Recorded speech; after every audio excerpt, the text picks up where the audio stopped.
Well, joining us right now is a man who actually represents, I think, my favorite part of the great state of Texas. It's because where my mom lives.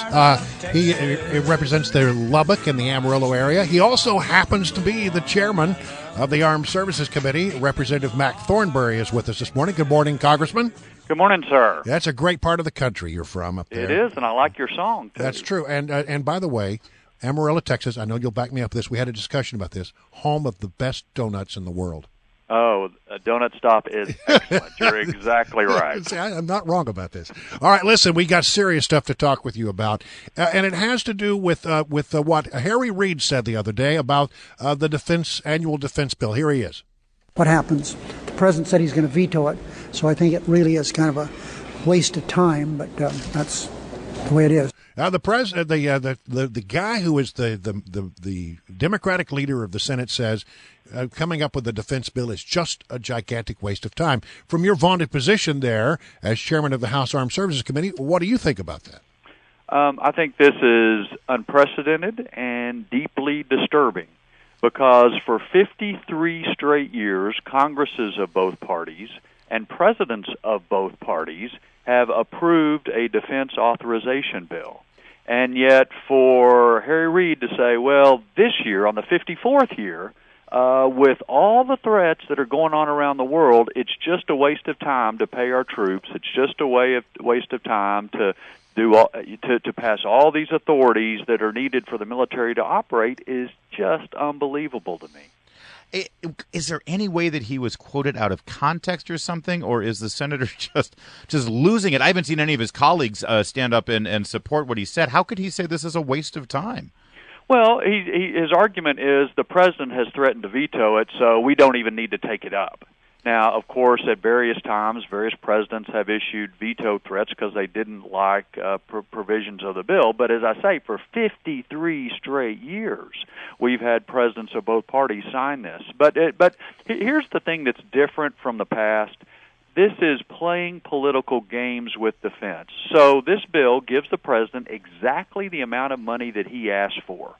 But the reason that Senator Reid is opposing it is because they want to hold that bill hostage to try to force Congress to spend more money on other stuff, EPA or IRS or whatever it is.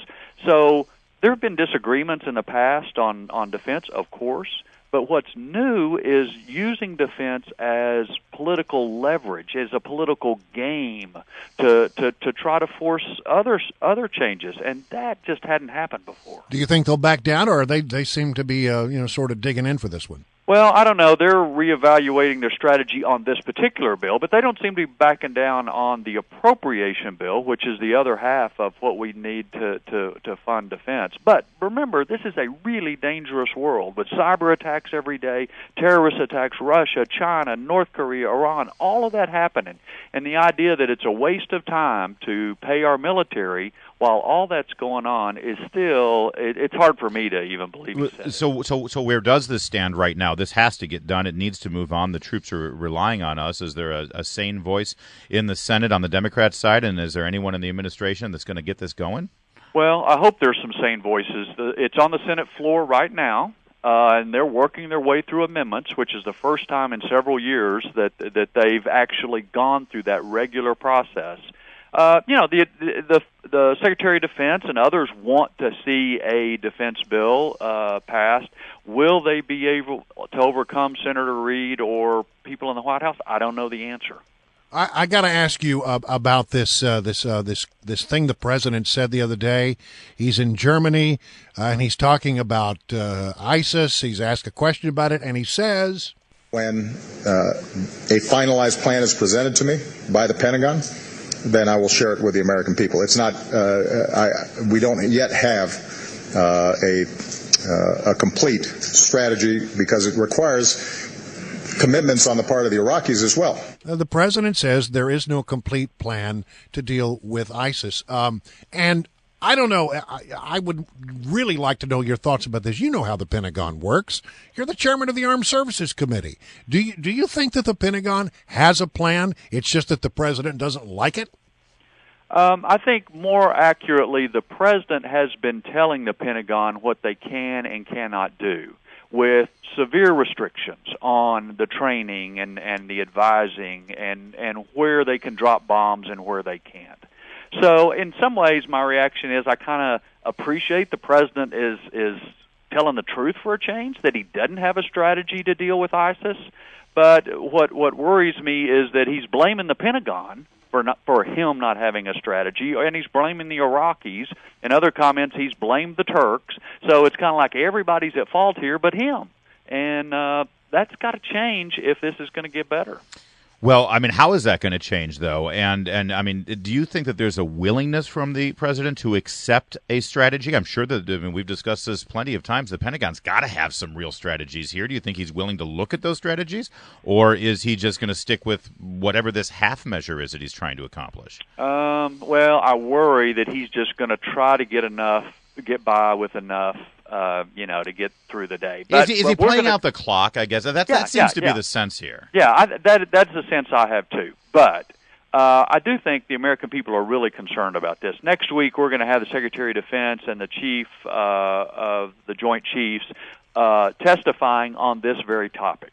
What is the strategy in the Middle East? And we'll see how forthcoming they can be in a public setting on whether what the Pentagon thinks should be done and what restrictions are put on our troops by the White House. They're in sort of a tough spot, aren't they? No, of course they are, and I sympathize with that. But on the other hand, this is the way that we can shine a light on this problem and amplify the issue of not having a strategy to deal with this terrorist threat that is growing. And remember, they're growing not just in the territory that they control, but in the ideology. So you've got people in Libya and in Afghanistan and Pakistan that are pledging allegiance to ISIS. So the strategy is not just what happens on the ground in Iraq and Syria. It's how do we combat this ideology, because it's spreading. You know, the president, after he said that, he sort of looked bad, so he felt like he had to do something. There is a couple of reports out this morning says he's going to send a few more people and maybe some high-tech weapon systems over there. Is that enough, or is that just lip service to the fact that he sort of said something stupid in Germany? Yeah, again, back to our point, I worry that this is just kind of a do the minimum necessary to look like you're doing something, but don't really have a plan to succeed. And that's what we need. It's going to take a while, but we need a plan to succeed, not just, kind of cover our backside sort of approach. Right. Well, as chairman of the House Armed Services Committee, I mean, is there something that can be done at the legislative level to sort of put, I understand the president is the commander-in-chief, but you have a little say in what goes on with how the United States executes our strategy over there, especially when our money is being spent and our men and women are being put in harm's way. What's the plan? What can you do to actually help improve this situation? Well, you're right. The president's commander-in-chief, we can try to influence it somewhat. For example, in the defense bill that Harry Reid says is a waste of time, we say that if the Iraqi government is not inclusive, then we ought to directly arm the Sunni tribes and the Kurds so they can be better able to defend themselves. So we can put some restrictions on funding like that to help shape how this goes. We also have some provisions to deal with this ideological part of the struggle that I talked about. But there is no substitute for leadership, especially at the White House. And 435 or 535 people in Congress can't devise the strategy. No, we can shape it, and we can shine a light on deficiencies and praise it when it happens. But we can't devise it. Well, Representative Mac Thornberry, chairman of the House Armed Services Committee, thank you so much for joining us. Please don't be a stranger. Thanks for having me. And then don't go crazy with the donuts. No, they're great donuts. All right. They are.